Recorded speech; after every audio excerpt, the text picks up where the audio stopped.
Now, into the ticket office of Disneyland. Oh boy, let's do this. Don't think the CIA is going to be trying to hack your second-gen iPod. I didn't think so. There might have been a lot of illegal music on there. I wouldn't doubt it. But, I mean... You were supposed to bring death to the flagships, not join them. That's a pill with two screens and it's open and you gotta swallow it. iTunes is a constant source of embarrassment. Behind-the-scenes camera crap. Here, tell us about courage, Phil. Tell us about courage. I am Nadella. I can't do it anymore without laughing. I was going to do the whole thing. Welcome everyone to the Calling All Platforms podcast. I am your host, Wes, and I'm here with Landon. Hello. And Caleb. Hi. We are here to talk all things tech this week. Woo. Which, you know, there's not too much this week, but we got some stuff we want to talk about. Hey, you know what? I'll take the break. Like, it's nice. I was a gonna little bit say. slower news week. I'm happy. It's only a short break. I mean, this is I when know. things start to really pick up. Yep. I know, but you got to take these breaks. I mean, this has been weird, the weird year, because usually it's like nothing for a while, but like it seems like every month there's been pretty decent amount of news, whether it's gaming, whether it's something, and then obviously all the events this month. But I mean, Yeah. it's been interesting. But so let's go ahead and let's get into it. You know what? I'll go ahead and I'll start us off here because Microsoft has some news other than gaming, right? So That's wild.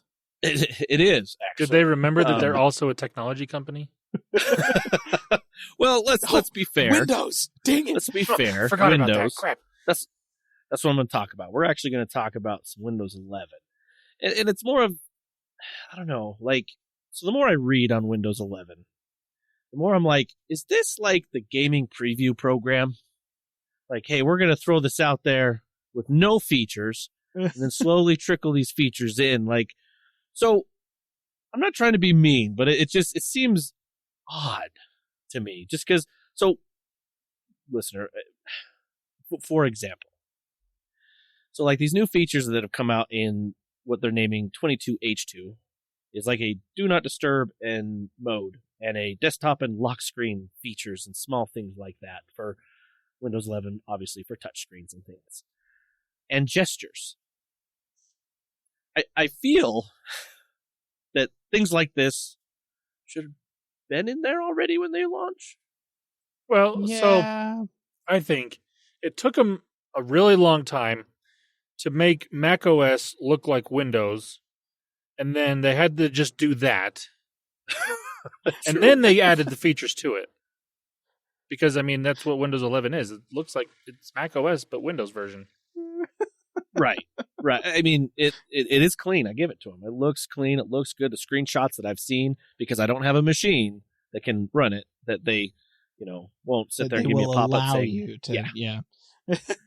and it's just, they're really excited. And they're like, oh, in here we're pushing this feature and this, and I'm like, oh, my phone has that. That's cool. Like, I don't know. It's like, it feels like you're just describing the basic functionality of an operating system now. I'm kind of surprised that wasn't already there. Well, yeah. So, okay. True. And well, there's another thing that they said it's going to be native that should have been native, I feel. So the local administrator password solution, to put that together, they call it LAPS. They said starting with the build, that's going to be in there.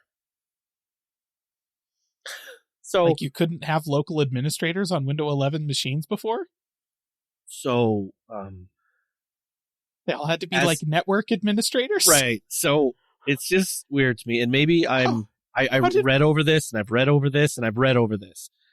And I'm going to quote this from the article from Thurrott.com. This is coming from him. One of the features, they said, starting with today's build 25.145, the legacy LAPS product also becomes native part of Windows. This tool lets the IT pros manage local account passwords and domain join computers.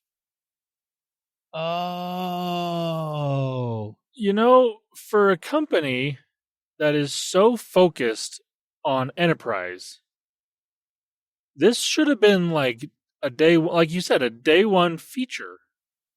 I think I understand what this is saying. And maybe it's you not, can. Maybe it's better not than what me. it's not what I initially thought. So what this is this is taking what was an app for network administrators to administer other machines on their local area network. They're taking that app or a tool that was a part of Windows but was not built into Windows previously, and they are now building it directly into Windows. I think that's what this is. Okay. So you did have the ability to have local. I thought it was talking about local machine. That's right? what Like I was local thinking machine too. administrators, and like they were saying, you couldn't have administrators on the machine; they had to be network and like from the LAN. And I'm like, that's baffling. But no, it's I'm pretty sure this is talking about your local area network, not your local machine. I think. But to bring up Landon's point, shouldn't that have already been there? Well, yeah. So I suspect what it was is it's like you said, Wes. They released it, and now they're adding the features that were supposed to be there. So what it was is it was just using the old Windows 10 version of the app previously, and now they're like, hey, now we have a native built-in version. Okay, Windows that 11. makes more sense. Maybe I that's think. And to be fair, majority of at least medium to large businesses that are using Windows as their OS of choice aren't using Windows 11 yet anyways. They usually, like most medium to large companies, wait a while. Like the company I work at is now, I think everything has moved over to Windows 10. But a lot of those computers were freaking XP still. Yep. Up until like a year ago. XP. So I kind of understand that, but yeah, it's one of those things like that just should have been built into Windows on XP for that matter, not just a separate downloadable feature. That just should be there with Windows's or Microsoft's enterprise push. That's always been their thing since the beginning. Yeah. Well, that feature's going to be in there for you, dear listener, if you are on Windows 11, which is good if you have your local area network. And hopefully that's what it means. And I'm glad that I just had to bring that forward because I was sitting there like, this, I feel, should be in there. And maybe I'm glad you could clear that up, Caleb, because I was. Yeah, it's a guess based on how they worded that, but I think that's what it is. Okay. And if it's anything else, though, I'm just confused. Even then, I'm just like, man, I just feel like a lot of this should be in there before version 1.0. I feel like there's so many things that just Windows 11 feels like it was a redesign of the interface and nothing else. Like when they announced the operating system, they're like, look at this and look at that and look at this and look at that. And I'm like, it's just Windows 10 with a different skin. That's all you've done. What is the point of this OS? Yeah. Get in the preview program. It's like double preview. Yeah, basically. And then they're calling it an actual product and releasing it to people. I'm like, it's just Windows 10. But it's just Windows 10. I guess you get it for free. So if you can, it's free. So yeah. And it's like, they've laid the technological groundwork for a lot of additional features and changes that are like slowly trickling in. But I don't know. I just feel like they probably should have held on to that for a little while until it was more of an actual fully fledged operating system release instead of just a reskin of Windows 10 with a few new back end bits that don't actually do anything yet. Yeah. Well, especially since Windows 10 was supposed to be the last one. Yeah, well. And then it was like they could have held on to that for at least another year or two, made sure Windows 11 was fully fledged out and good to go, and then thrown it out to the public and be like, never mind, it's not the last one. Here's a better version. But no, they gave us, like Caleb said, it's a Windows 10 with a different interface. Yeah. I mean, at least they didn't do the Windows 95 thing where they released the operating system not finished, like fully not finished.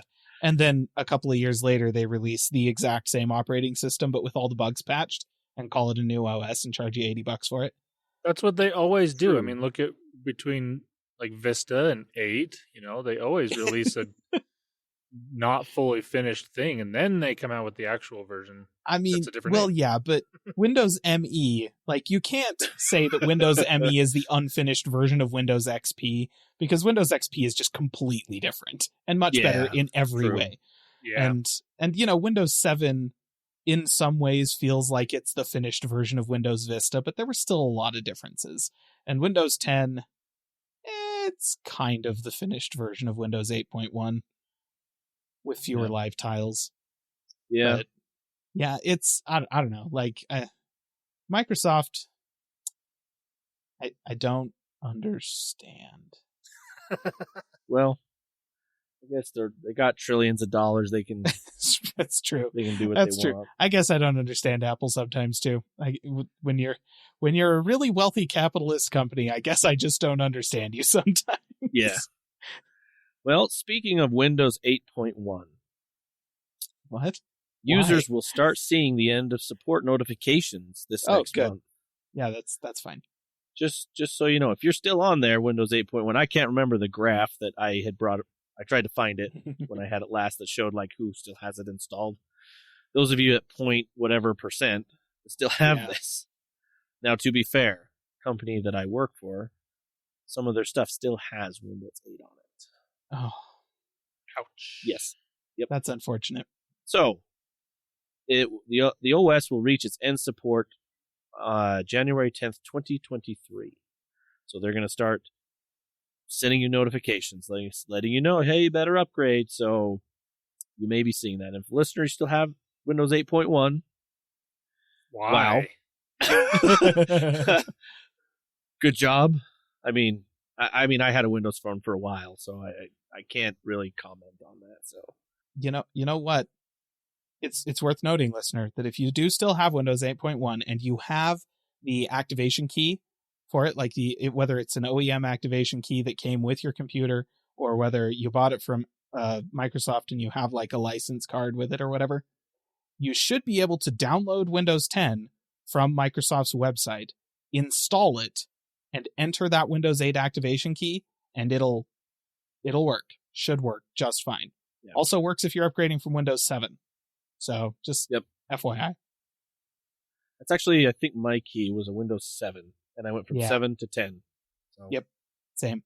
I actually have a laptop sitting in a drawer here that I bought it from a university kind of thing. Didn't have a hard drive in it, put a hard drive in it, and it's in absolutely fine working order. But if I install Windows on it, I should be able to just use the sticker for Windows 7 on the bottom that has a license key on it to activate Windows 10. And as far as I'm aware, like, supposedly Microsoft was going to stop honoring that like 6 years ago, but they never did. So I think you can still just do it. So might as well hop on that one. So I figured I would let you know, dear listener. So all right. So this is kind of gaming, but not. But it's actually, we're going to talk about the Edge browser. They came out with a new feature, version 103 for the Edge browser, which is basically coming out after Chrome 103 update. So obviously you'll see these updates. So the updates that it's talking about that is on here is the gaming features, which I believe we had talked a little bit about. The gaming features, which is including the Game Hub with casual games and the Clarity Boost feature. We had talked about that. This is going to be that one where for the Xbox Cloud Gaming for the browser. So a lot of features that are coming up with that, as well as any of the Chrome 103 features that came with Chrome you'll get through here because Edge is based on Chrome. So it's through there. So when you do see that, one thing that obviously it happens anytime I open Edge, because I do use Edge, if it updates, it lets you know it's updated, and it lets you know that you can look at all the new features, so you will see that if you use Edge. So be aware, it's going to happen on there. So also they did add new policy to control automatic profile switching. So when you enable it, the policy will let Edge prompt users to switch to appropriate profiles when the browser detects a link that is either personal or work related. So if you're switching through there, you have an updated version with that. So Cool. And that's all the Microsoft news that I have. I do have a little bit of gaming, but we'll get to that in the gaming section. So, all right. Let's go ahead and move on. Let's go ahead and have Landon. Why don't you go ahead and let us know what you want to talk about? All right. I want to talk about nothing. All right. Caleb, how about you? Yes, exactly. Now, listener, I do have to mention before we move on, first off, this is the Nothing Phone 1, the company Nothing. I actually have news. Second, I got Caleb with that joke before we started recording, and he did. I didn't think I would. Thought he would have caught on to it, Look, but no, he missed it. I forgot that they announced a thing, and he just said, we were like, oh, what do you have to talk about? And he's all like, nothing. And then he just sat there in silence and like, what would you think? I mean, it was just, I don't know. I just forgot. Yeah, but his face looked like he was looking directly at you on his monitor. Just like, probably was. Caleb. Basically. Anyways, So the company Nothing has shown off a little bit of their phone, the Phone 1, as they are calling it. Basically, what they did is they sent one of these devices to Marques Brownlee and said, here, show off the back of the device. That's all he could do. He couldn't show off He did actually show the front of the device with the screen on, but it was a lock screen, and he couldn't show any of the interface, although we already know what that's like because you can download a launcher that is the Nothing interface for Android. So I don't know why he couldn't do that. I don't know. Anyways, the big feature here that they're talking about is the back of the phone, and it does look pretty cool. So a couple weeks ago, Nothing tweeted out some pictures of the device, the back of the device, with birds like parrots and different. It was really interesting. But it's actually a decent looking phone. I think it's kind of cool. So it does have a glass back. It is somewhat transparent-ish is what that's kind of been their thing. If you go back to the earbuds that they had. But this is not like you're not seeing the internal like mechanism of the device. It's kind of got something on top, like a white, like they painted everything white, basically, kind of is what it looks like.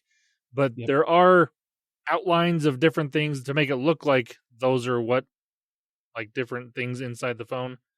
It's interesting. But the main feature that they're showing off here is what they're calling the Glyph interface. What this is there's a series of LED lights on the back of this phone that you can program to light up how you want, or they've got certain things that will light up for different notifications or ringtones or things like that. It actually is kind of cool. If you want to see what this looks like I said, Marques Brownlee from MKBHD, he got the device, and this was what he was showing off in this video. Like there's a lot of different things that you can do with this. You can, like I said, you can kind of customize it how you want, but they've got like, I want to say like 10 or so different ringtone type things that you can have set up. So if it's a certain person calling, you can set up a certain light feature to show up on the back of the phone with a ringtone. But one of my favorite features of this is on the bottom of the phone. It looks like a little bit of an exclamation type point type light setup. It's got a line with a dot at the bottom of it. And when you are charging the phone, that line is kind of a progress bar of where it is. Like it'll light up, and that's how charged it is. Now it's not on all the time, which is kind of a bummer. I don't know if you can switch that, but all you have to do is kind of just lightly shake the phone, and that light will show where it is charged to. And I think that is really cool.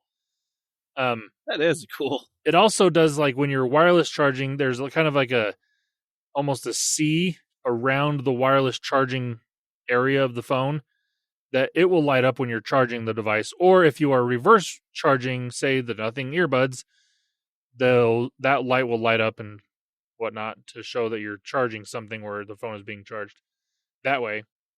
It is pretty cool. It's kind of a gimmicky feature, but I think it's one that people might actually use at least some of it, especially the charging one. Like if you have it plugged in, having that little indicator light to show where it's charged to is really kind of cool.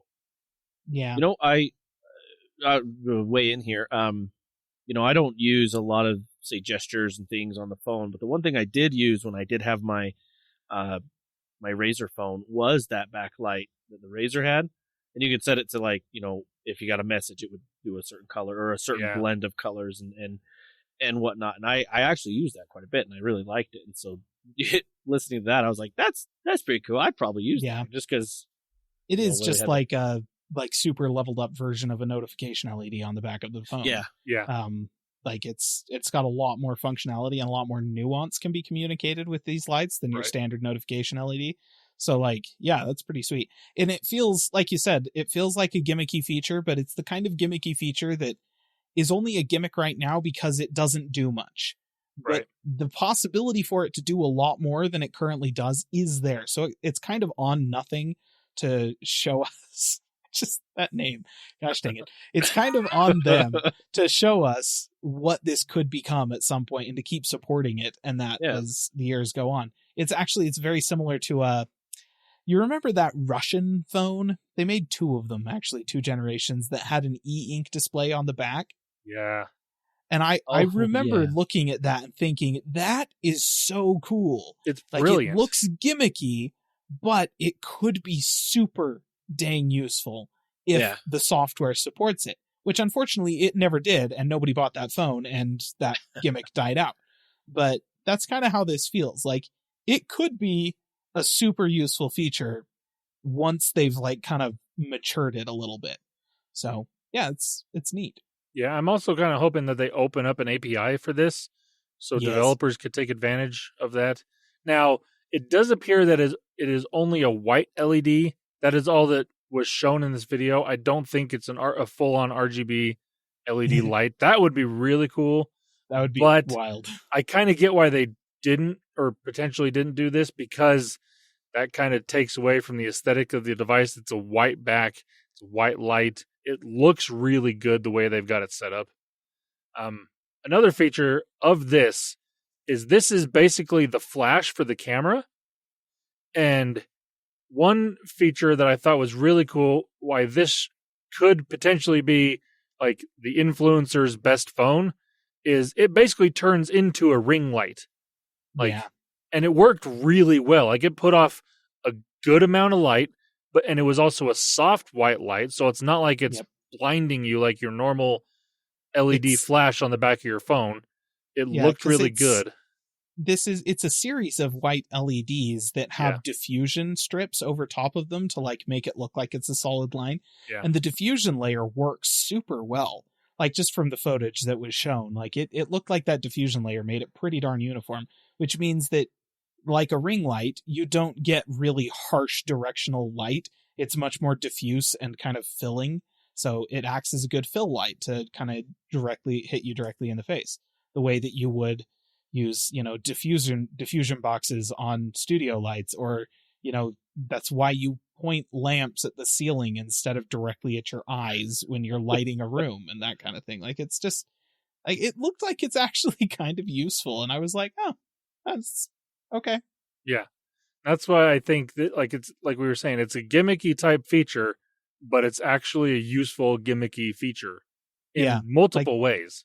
It's a lot of potential there. So, yeah.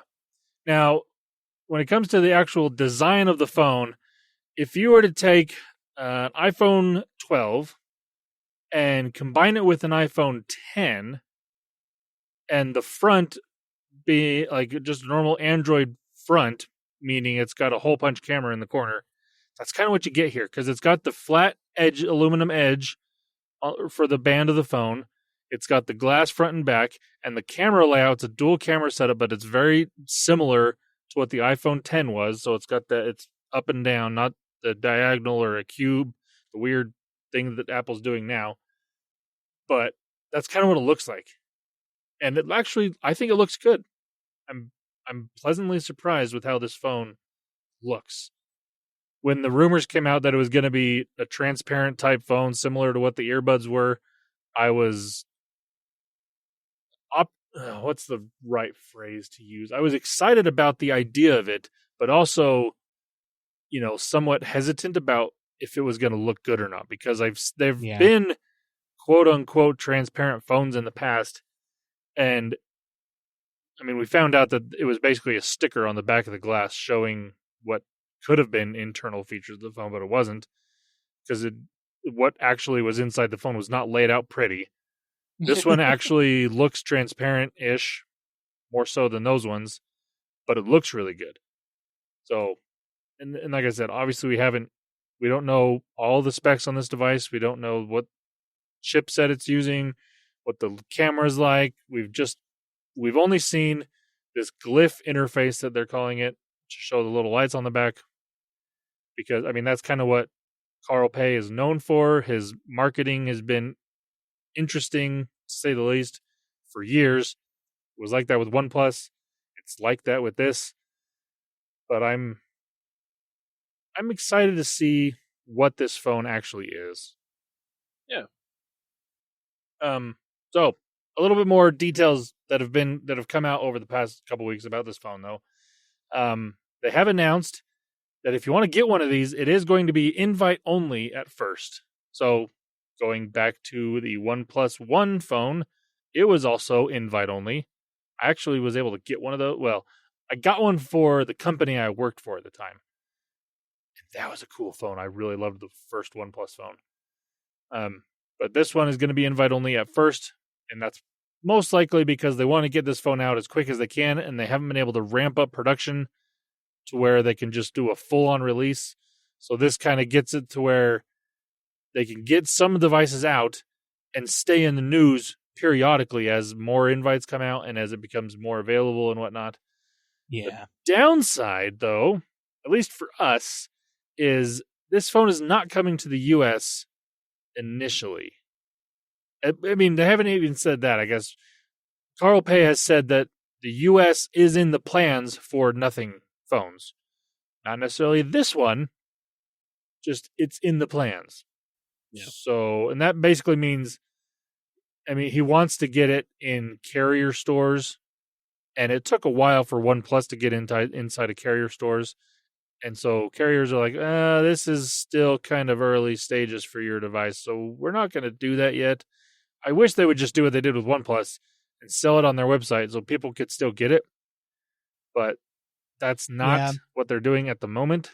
So, well, I think it's interesting, though, the way he phrased that when he said it and said, we have nothing planned for the U.S. market. It's just, it's so vague. This for the record, that he didn't actually say that, listener. I mean, that would have been funny if he said that. But no, as far as I know, that is not the wording he used. Especially if that's all he said. Literally, just, we have nothing planned for the U.S. market. It's all like, well, what does that okay. What does that mean?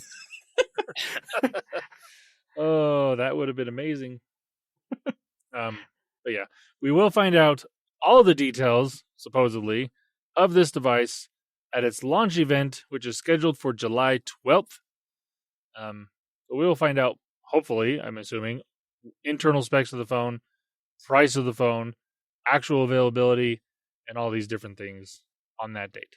So that is all of my nothing news for this week. That's great. That took you a while to tell us nothing, but hey.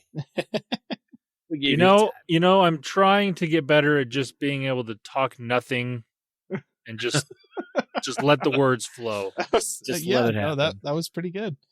You did good for your first try. Good job. Yeah. Awesome. All right. Well, let's go ahead and let's move on. Hey, Caleb there, what you got for us? Okay. Well, listener, I've got kind of your standard array of Apple rumors and pieces of tech news that are super interesting to me and probably nobody else. But I'm going to actually start with a quick reference to some stuff that happened involving the Supreme Court this past week, which I am certain you have heard of. In response to the Supreme Court rulings of this past week, a plethora of period tracking apps have come forward stating that end-to-end encryption and device anonymity are major priorities for their next updates. And considering that we are 3 white dudes, that's all we're gonna say on the matter. We're not going to tell you how to feel about that. I'm pretty sure there are much more qualified voices in that space, but just that piece of tech news for your information. All right. Apple rumors. I don't know. Sometimes I have a love-hate relationship with Apple rumors. Mark Gurman, he has quite a track record with Apple's rumor mill, in that he tends to be the donkey that is hooked up to the thing grinding the rumor mill itself and producing all of the rumors. That was a good analogy. Loved it. Yes. I like that one. Mark Gurman is a donkey. That is how you can interpret what I just said. I'm just kidding. I have never met the man. He's probably lovely. Anywho, Mark Gurman has predicted that the iPhone 14 is going to feature an always-on display. So considering that all of their phones are they're expected to all be, they are currently all OLED based, except for the SE, I guess. So this may be indicating that the SE will be getting an update to OLED. But yes, considering they all have OLED screens and considering the lock screen rework and how all of the little widgets that they're putting on there basically watch complications and so on and so forth, it does actually make a lot of sense that the iPhone 14 may feature an always-on display. So yeah, there's that. He also had a plethora of M2 family predictions now that the M2 processor is out in the wild. And in fact, M2 MacBook Pro 13-inch laptops have been arriving to customers. And if you bought one of those, shame on you. We told you not to. We were quite specific. It's a terrible laptop. I don't care what the performance or the battery life is. It's stupid. Return it. Anywho. You heard it here. I mean, honestly, this is the second time I've said it. If I have to say it again, I'm going to get really frustrated. Well, what's funny is we're not the only ones saying this. Like, there's so many articles and other podcasts that I've listened to that they're trying to figure out who that laptop is for, and they can't figure it out. Basically, I think I heard it was Rene Ritchie. He said that if you had in your cart on Apple's website the previous M1 13-inch MacBook Pro, buy this one instead. But if that's even then, like, just buy the MacBook, just buy the new Air, the M2 Air, or spend a little extra money and get the M1 Pro MacBook Pro because it's a much better chip and a much better device. I just don't get this device. It is for the people who will buy the newest, shiniest thing that has an Apple on it, regardless of whether or not it makes any sense. It's not even for them. To all of you HomePod owners out there, I'm talking to you. I don't even think it's for that person, honestly. Okay, the one person, there's probably only one of them. It's the one person that is in love with the touch bar. It's the one guy who made a Doom mod that allowed you to play Doom on the touch bar. That's it. And he just doesn't want to let it go. He's got to get really Doom to run on the touch bar for the M series chips. So he's got to have it. Yep. That's it. Okay, anyways. Mark Gurman also made some predictions about the M2 family of processors that we're supposedly going to be seeing this year. So that does include the M2 Pro and M2 Max, which will be in updated versions of the MacBook, the 14-inch and the 16-inch MacBook Pros, which are actually MacBook Pros and deserve the name, unlike the 13-inch pile of garbage. He also is predicting a Mac Mini Pro that will feature the M2 Pro processor. So yes, Landon's quite happy about that. Yes, that's what I want. He's also predicting a Mac Pro featuring the M2 Ultra and the M2 Extreme. So when we talked about the Mac Studio and we talked about the M1 Ultra chip, I said that theoretically, based on designs that were leaked from an internal Apple document like last year early, we were expecting the Mac Pro to feature a chip that was essentially just two M1 Ultras sandwiched together. And presumably that's what this M2 Extreme will be, except they'll be M2 Ultras instead of M1 Ultras. But yeah, so that's kind of what we're expecting out of Apple for the next year, according to Mark Gurman. And he's forecasting all of this based just off of the M2 processor. Now, it's worth noting that that does not mean that these are all of the Macs that we're going to be seeing from Apple, right? Because new Mac Mini, new Mac Pro, and new MacBook Pros, that's all he is really talking about here. We could very well also see refreshed iMacs that have the M2 in them, which obviously isn't really news because the M2 already exists. We could also see refreshed Mac Studios at the very end of the year that have the M2 Ultra and the M2 Max in them. Because, again, that's not necessarily new chips. It's just the same thing, but with new processors in it as what we already had. It may also be that we will see those things next year instead of this year. So, that's could go either way with that. But that's the M2. That's what we're expecting. That's actually all of my Apple news. There was not a whole lot going on this week. So I've got two thoughts as you were talking about this stuff. First, if the M2 chip that goes in the Mac Pros is actually called the M2 Extreme, they really need to get the WrestleMania announcer guy to announce it, because that's just has to happen. Oh, wow, yeah. Also, what I really wish Apple would do, and there's no reason they couldn't do this, but they're going to say that they can't do this because they're Apple. But if they're not planning on changing the shell of whatever device these new chips go into every year, because they usually don't, it's usually a 1 or a 2 or 3 year process that the device is basically the same.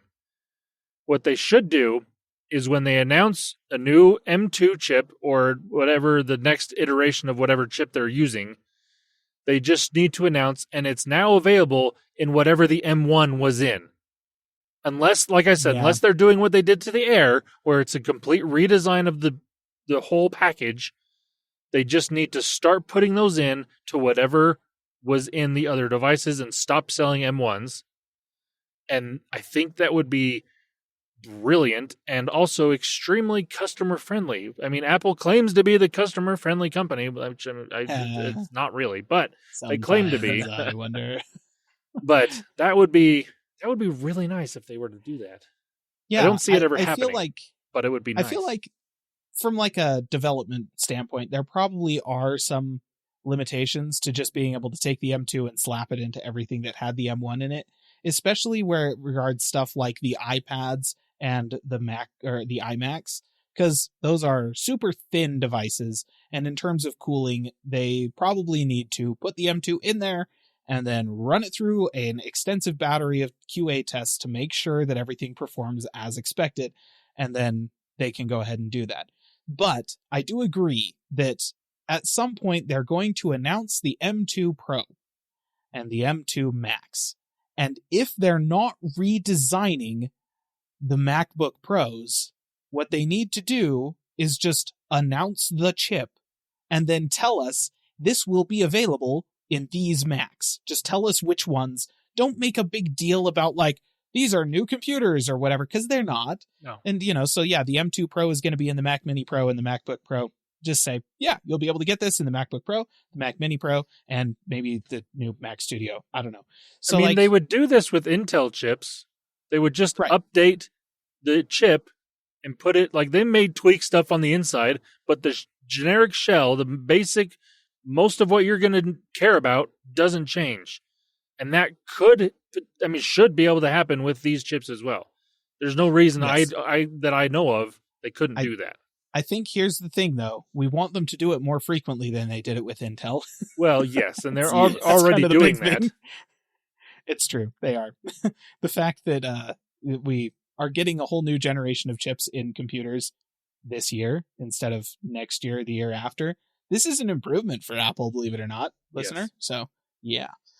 Okay, so yeah, that's Apple. I do have one other piece of general quote-unquote tech news. It's tech, but it's not consumer tech, unless you, listener, are the U.S. government, in which case I suppose you did purchase this. In fact, you purchased it freaking, like 15 years ago?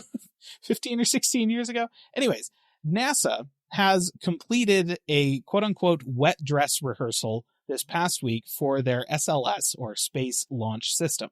So what that means is they had the thing on the launch pad, they ran through the entire procedure for launching it with fuel and everything on board, just to test out all of the systems, make sure everything was working.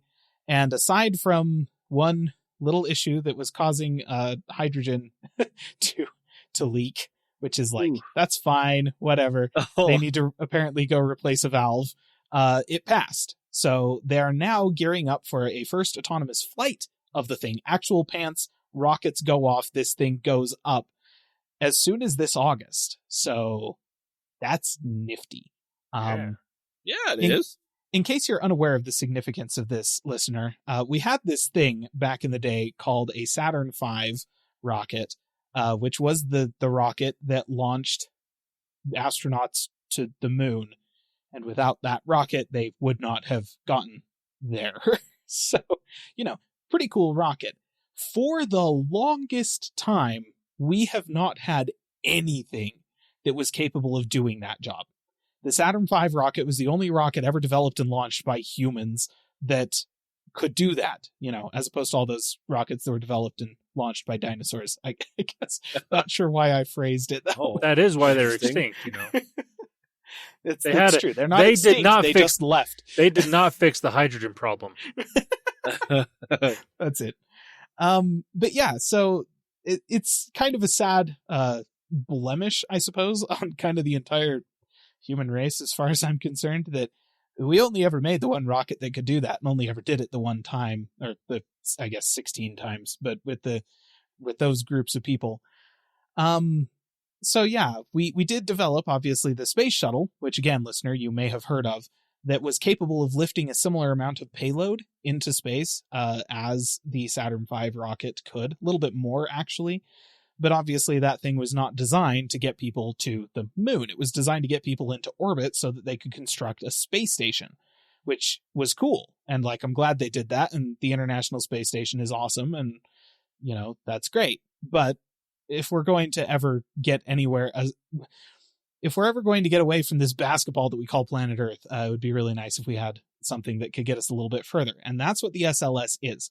It is all of the best learning that we have from the Saturn V and the best learning that we have from the space shuttle combined into one single project that has taken NASA an absolutely ridiculous amount of time to get right. But we're there. We're right there. It's so close. We're to the point where we could theoretically in the next 5 years launch humans and have them land on the moon.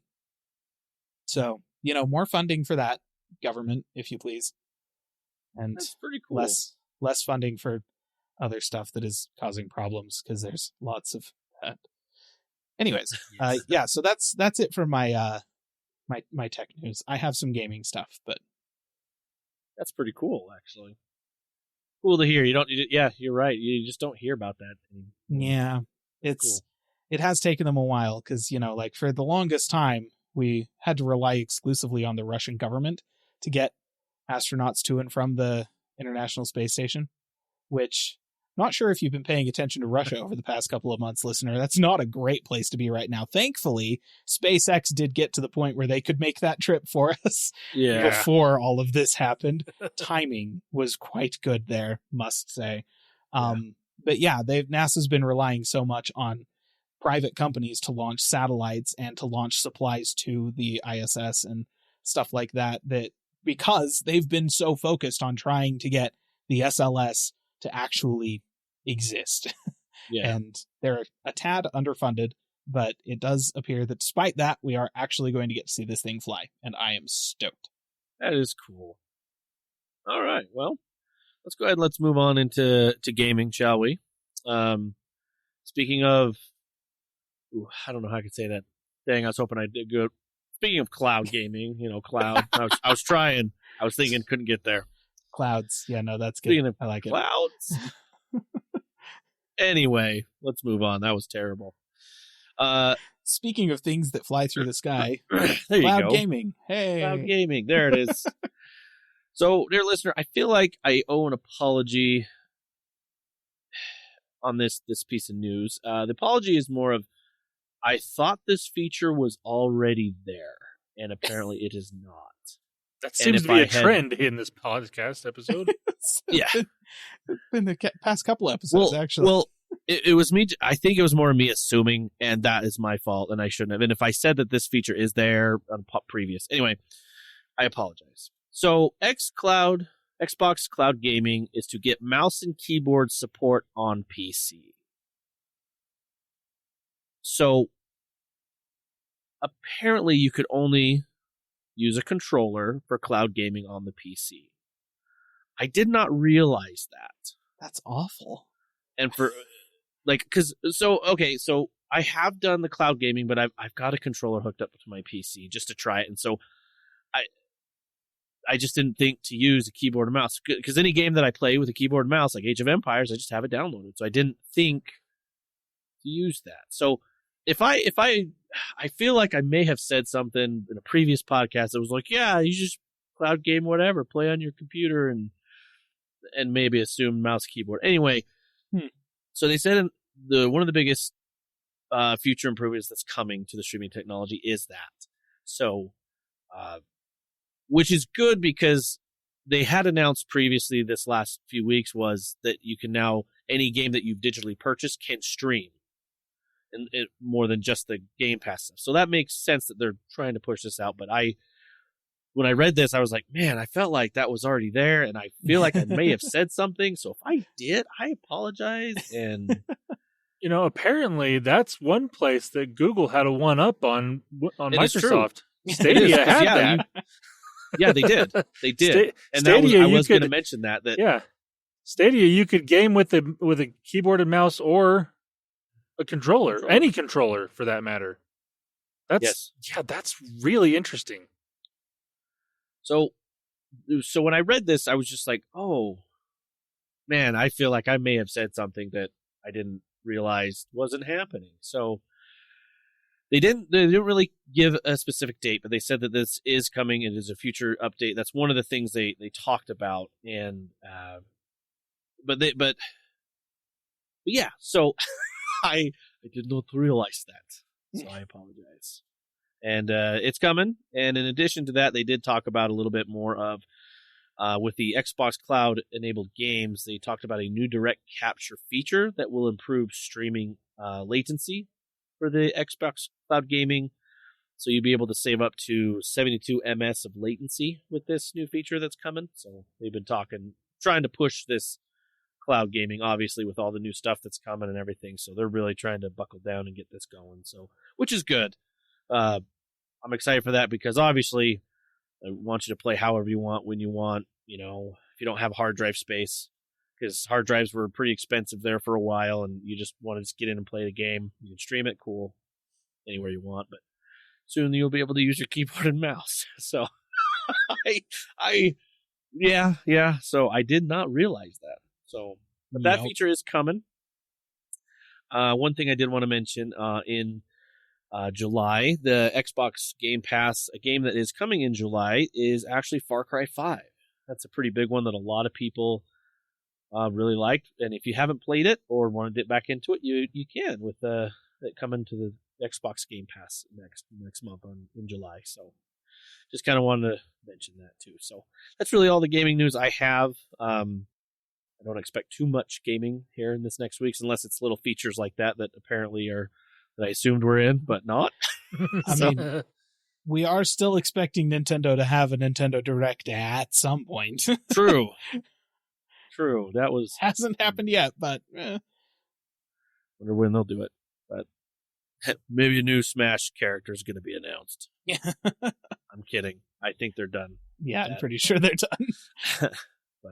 Okay, well that's all the gaming news that I have or wanted to mention on there. I'm going to go ahead and pass it over to Caleb. He's got some news. All right. So, Intel. Now, oh boy, there was a time. No, this is listener, gaming. I would like. Oh, no, this is rant about Intel time. Didn't you get the memo? I barely now. Yep. So you may recall, listener, there was a time not that long ago, just a few months back, when graphics cards were just really, really expensive, really difficult to get your hands on, and it was a sad time.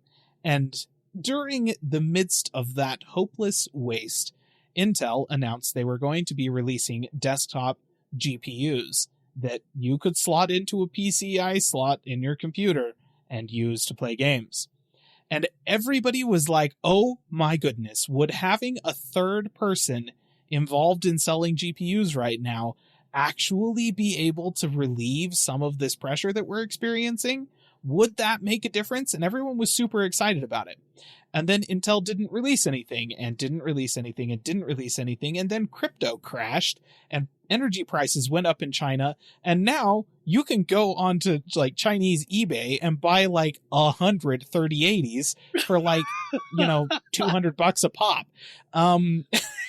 So Intel waited a bit too long to actually release these in order to look like the savior of gamers. Now, that being said, they did actually release a desktop GPU. Only available through system integrators in China. So that's great. Super happy about that. Very limited numbers of this thing as well. And we now have real-world testing for this GPU. Their first ARC desktop GPU. To be absolutely clear, it is ARC, not ARK, because that's their online repository of processors, not their graphics. Just don't get confused. We have real-world testing of this first one. It is handily outperformed in games by both AMD's and NVIDIA's entry-level graphics cards, meaning the RX 6400 and the GTX 1650. Oh. So, ain't that a kick in the nards, Intel? Yeah. I don't even care how little you're selling this thing for. The RX 6400 is a turd and isn't worth the money. So the fact that this is not as good, like if it's more than $50, don't buy it. Oh, that's awful. Good job, Intel.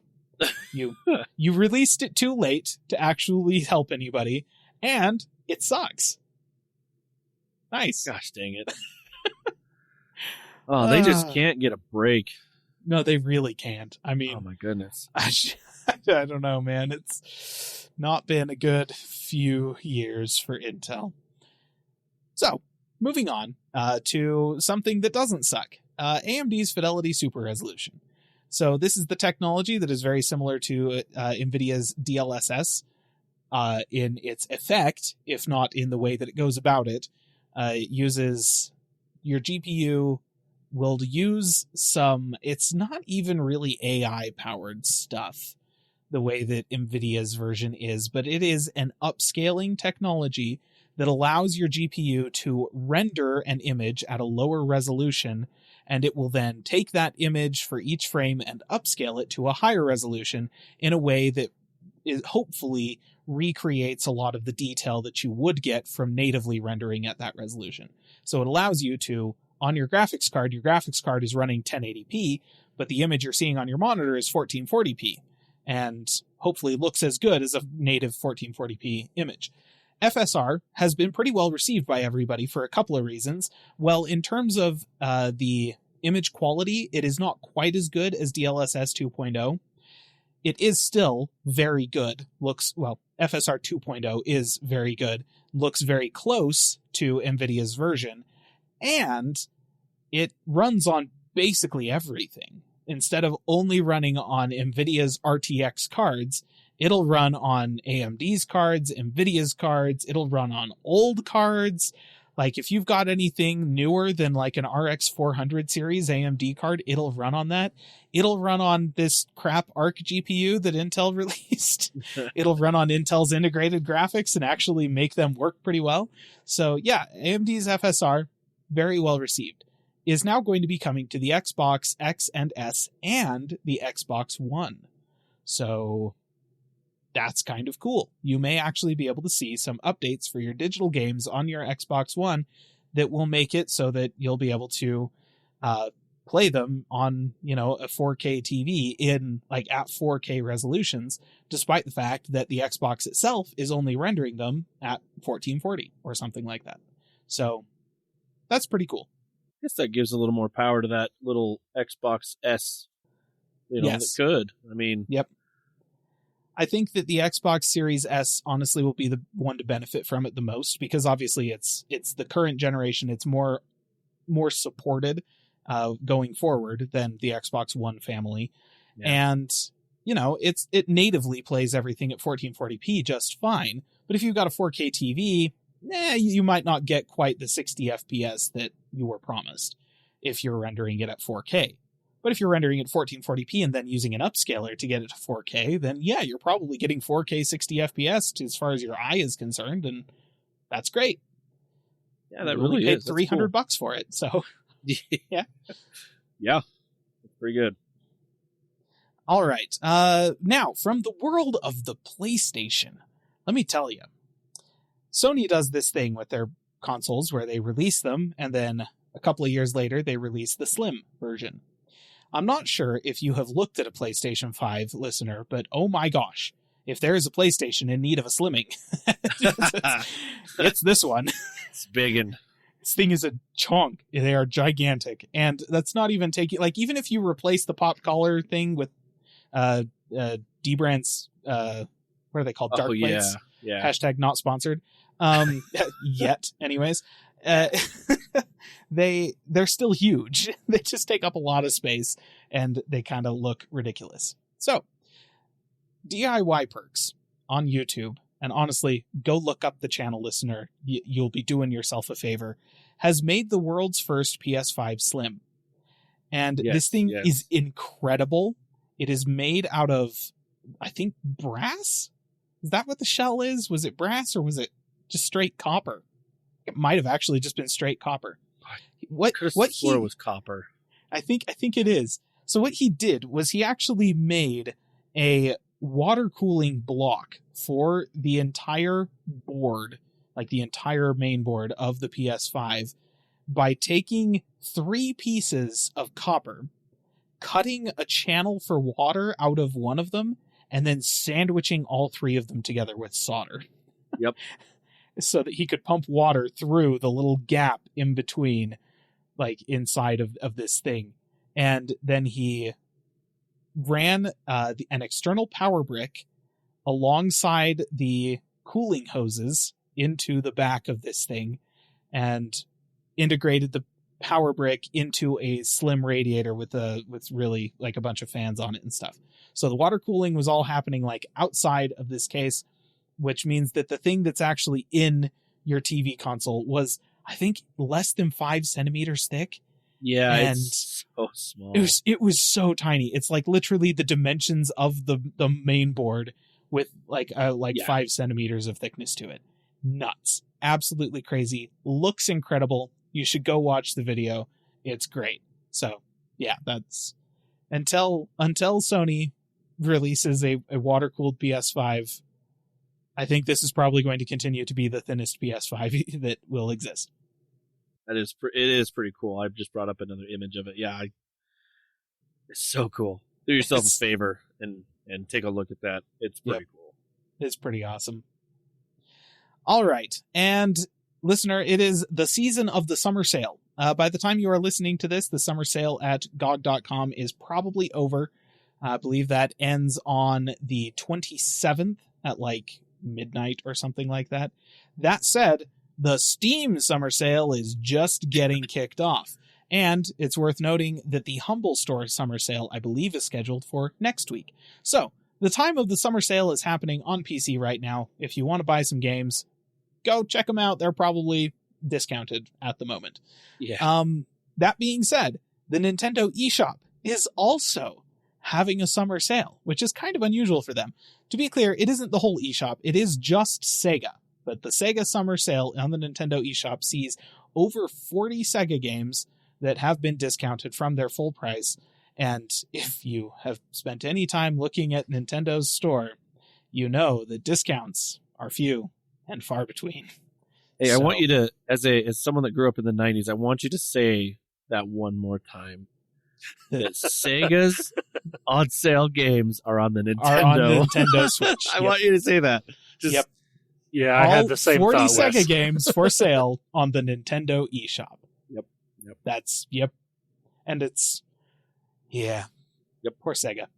I don't know. I heard they're doing really good at what they're doing now. I mean, they're doing okay now. It's just they lost that console war so hard they stopped making hardware. Yep. Woo! It's just, I guess it's still grained in my head. Just that, I mean, because you can also get on the Nintendo online. They give you, how you get the emulated for the NES and the Super NES. You can now get an emulator of the Genesis. Yep. On the Nintendo Switch. So it's just weird for me to say. It's just funny, just because I grew up in the 90s for that console war. It was. Oh yeah. Kinda... It's good stuff. All right. Now, my last piece of news is actually extremely important in this time of worldwide crisis. I feel like it is very necessary to our collective social psyche to remind ourselves periodically that there are still good, wholesome people out there in the world, and that most of them are modding Doom in some way. Yes. So, I present to you, listener, the unholy combination of Doom and Lego. What? Now we have seen Doom run on an astonishing number of different pieces of technology, powered by batteries or powered by potatoes instead of batteries, run on a PC that is the size of a USB stick and displayed on the screen of a digital pregnancy test. We have seen Doom run on a lot of crap. Yes. This past week, a modder on Twitter showed a slanted, translucent 2x2 Lego brick. So the one that's 2x2 on the bottom and then has the slant up to 2 studs on top. You know the one I'm talking about. So a translucent blue one of those that has a tiny OLED display embedded in it that is 72 pixels by 40 pixels, equaling less than 3,000 pixels overall. Oh my goodness, it is. He demonstrated this by playing a level of Doom on it. With a little Lego guy sitting in front of it looking down at it like it's a computer screen. He's not kidding. Oh my gosh, look at this thing. This is something I actually did see because, listener, you may not know this, but I am a big fan of Lego. And so this just popped up while I was scrolling. I don't remember if it was Twitter or Instagram or what, but it's something along this just popped up. I'm like, that's amazing. Yep.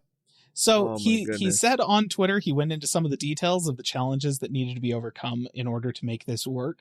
The biggest challenge being that 72 by 40 is the dumbest resolution. Look, we have talked about how silly it was that some dude got Doom running on the touch bar on a MacBook Pro. Yeah. That was just goofy as snot because that resolution is so stupid. But you didn't have to do anything super crazy to the game in order to get it to do that. Because, that's still way more pixels than the game was originally designed to run at. But 72 by 40 is way less. Oh, so many fewer pixels than that game expects when it tries to run. Yeah. So he had to use something called adaptive histogram equalizations, which I don't know what that is, but some kind of, bizarre post-process downscaling in order to get Doom's graphics low enough resolution to display on this thing. And it can only handle monochrome, totally washed out. Anyways, it's goofy as snot and I love it. And I'm so happy that somebody put in the time to embed a display in a Lego brick and then had the presence of mind to play Doom on it. So there are still good things happening in the world. It's just most of them don't involve politics, unfortunately. But you know what? Doom, it's still there for you, listener. It's still there. That is the coolest thing. Like, I'm just dumbfounded. Like, what is next? Like, how do you... I couldn't think you could top a pregnancy test, but and then there's potatoes and... Like, that's the thing. When we started this 5+ years ago, and that first time I mentioned Doom, and I think it was the touch bar. It was like, literally, they launched the MacBook Pro with a touch bar on it. I described what the touch bar was. Literally weeks later on the podcast, I was like, oh my gosh, and somebody's playing Doom on it already. And that was the first time that we mentioned Doom on the podcast. I'm pretty sure. I'd have to go back and double check, I guess. But like, ever since then, I have been thinking, like, surely we're not gonna, like, they're gonna run out of stuff eventually. They're gonna run out of interesting and bizarre ways to run Doom. But no, we're now teaching rats how to play it. We're running it on Lego bricks. We're running it on thumbnail-sized computers. Whatever. It's great. I love it, and I guess it's never going to end. I mean, this is okay. Don't end. Just people that are so much more smarter than me with this, just go for it, please. No, seriously, don't stop, because we need hope. Yes, we do. We need hope.